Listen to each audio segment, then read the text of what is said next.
Welcome to big news. నేను మీ గౌసుద్దీన్ షేక్. ఉన్నదే రాస్తా, చూసిందే చెప్తా.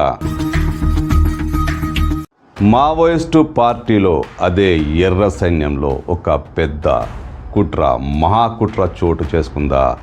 అగ్రనేతలు హతం కావడం వెనుక కొంతమంది అగ్రనేతల హస్తమే ఉందా?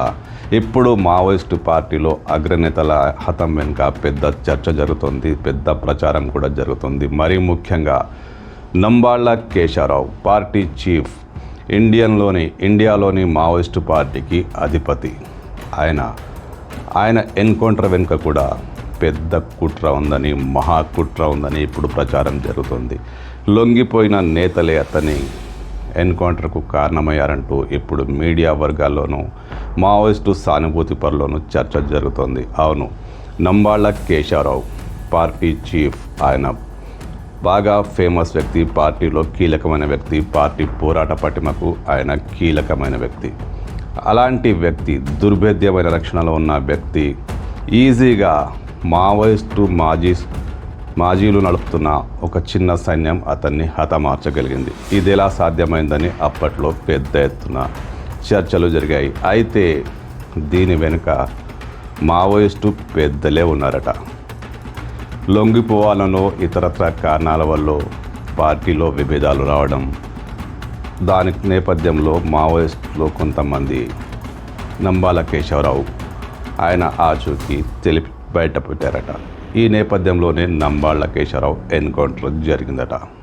లొంగుబాట పట్టిన మల్లోజుల వేణుగోపాల్ అలియాస్ సోను అలియాస్ భూపతి, మరో నేత ఆశన్న. వీళ్ళిద్దరూ సీనియర్ నాయకులు మావోయిస్టు పార్టీలో. ఎర్ర సైన్యం ప్రణాళికలకు, దాడులకు వీళ్ళు వ్యూహకర్తలు. వీళ్ళే పార్టీ కొంప ముంచారట. అవును, నంబాళ్ళ కేశవరావు ఎన్కౌంటర్కి వీళ్ళే కారణమట. అప్పటికే కేంద్ర ప్రభుత్వంతో వీళ్ళు ఒక సయోధ్య కుదుర్చుకొని పార్టీని లొంగుబాటలోకి తీసుకురావాలంటూ ప్లాన్ చేశారట. ఈ నేపథ్యంలోనే కొంతమంది పోలీసుల సహకారంతో వీళ్ళు పార్టీలో మహాకుట్రకు తెరలేపారట. నంబాళ్ళ కేశవరావు ఎన్కౌంటర్ కూడా ఇలాగే జరిగిందట. ఇప్పుడు కిషన్జీ సోదరుడైన మల్లోజుల వేణుగోపాల్ అతను లొంగిపోయాడు. మరో నేత ఆశన్న కూడా లొంగుబాటలోనే ఉన్నారు. వీళ్ళ తిరుగుబాటు కారణంగానే మావోయిస్టు పార్టీ పతనమైందట. మావోయిస్టు పార్టీ అగ్రనేతలు, కీలక దళాలు ఎన్కౌంటర్ కావడానికి వీళ్ళిచ్చిన సమాచారమే కీలకమట. ఈ నేపథ్యంలోనే పార్టీలో అగ్రనేతలందరినీ తుడిచేసి దళాలను మట్టుబెట్టిన తర్వాత వీళ్ళు హాయిగా, నింపాదిగా పోలీసుల సమక్షంలో లొంగుబాటుకు వచ్చారట.